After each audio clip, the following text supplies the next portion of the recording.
আপনার তার সাথে পরিচয়ের শুরুটা শুনে, আপনি ছিলেন বাংলাতে এবং তিনি ছিলেন ইংরেজিতে আর কি, এবং আপনাদের সাবসিডিয়ারি হয়তো আমার সোশ্যালজি ছিল। সোশিওলজি, হ্যাঁ, আপনি তো সব জানেন।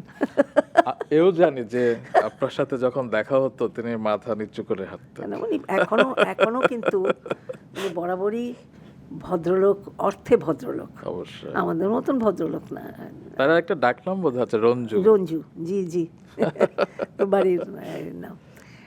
তো আমি অত টের পাইনি, কিন্তু যে যখন ওই সোশিওলজি ক্লাস ভেঙে যেত, সোশিওলজিটা একসঙ্গে করতাম, ওরা যখন যেতাম, তো আমি একদিন জিজ্ঞেস করলাম, উনি আমার সঙ্গে এসে আমাকে রিক্সা করে দিতেন, এটা একটা বাহানা, তো যাই হোক এই করে দিতেন। তো আমি জিজ্ঞেস করতাম যে আপনি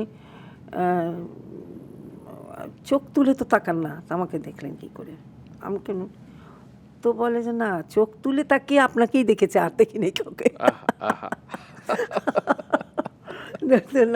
বাবা, কথা তো জানে অনেক। তারপর যখন বিয়ে হলো, মানে সব ঝড়ঝঞ্ঝা উপেক্ষা করে তারপর যখন বাবা রাজি হলো, বিয়ের দিনের কথা মনে আছে? বাবা যখন আপনাকে এখানে বসিয়ে রেখেছিলেন। দারুণ, জীবনেও ভুলবো না। জীবন এখনো ভাবলে আমার চোখে জল চলে আসে। ওই আশীর্বাদেই বোধহয় আজকে এইখানে এসে পৌঁছেছি। উনি কথা বলতে পারতেন না, কিন্তু ওনার যে সম্মতি আছে এটা বুঝিয়েছেন। আমার বিয়ে হয়েছিল ওই ঈশ্বর বাসায়, কবির চৌধুরী স্যারের বাসায়। কবির চৌধুরীর স্ত্রীও এক অপূর্ব মানুষ ছিলেন, কারণ তিনি তো আপত্তি করতে পারতেন। আমার ওইখানেই বিয়ে হয়েছে। আর আমার একটা বান্ধবী ছিল, বকুল নাম, ও বেলফুলের মালা গেঁথে কানের ফুল করেছে, এই করেছে, কোনো গয়না টয়না নাই। আর একজন সাক্ষী ছিল, রাজসাক্ষী, ওর নাম হচ্ছে রেজা চৌধুরী, হ্যাঁ, ওর বন্ধু, মানে রামেন্দ্র মজুমদারের বন্ধু তিনি ছিলেন। তার একটা ঝক্কর গাড়ি ছিল। মানে যখন বিয়ে শেষ হয়ে গেছে, ওই গাড়িতে চড়ে আসছি, মাঝখানে এটা নষ্ট হয়ে গেছে, তখন বলছে ফেরদৌসী আপনি নামেন, আপনিও ঠেলা দেন।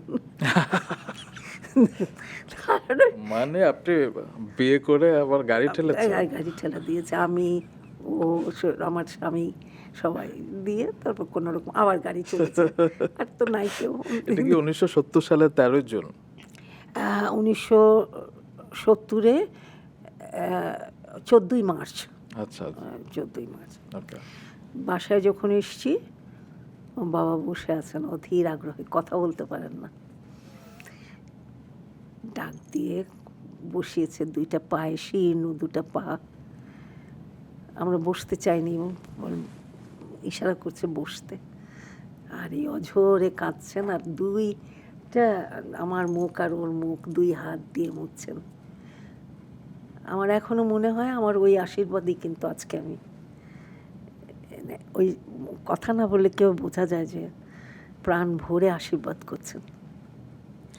আমার মনে হয় বাবা এখনো যেখানে আছেন আপনাকে দেখছেন, এবং আপনার মাথার উপর তার আশীর্বাদের ছায়া এখনো আছে। থাকতেই পারে, জানি না কি, এগুলো তো কখনো কেউ বলেনি যে এরকম হয়েছে, কিন্তু আমার মনের মধ্যে বিশ্বাস হয় যে, আমি সবসময়ই বিশ্বাস করি মানুষ যখন মরে যায়, কেউ তো এসে বলেনি, কিন্তু মরে যায়, তখনও বোধহয় যা সে পছন্দ করে না, যা সে পছন্দ করে, যাকে সে সব কি হচ্ছে না হচ্ছে সবই খেয়াল করে।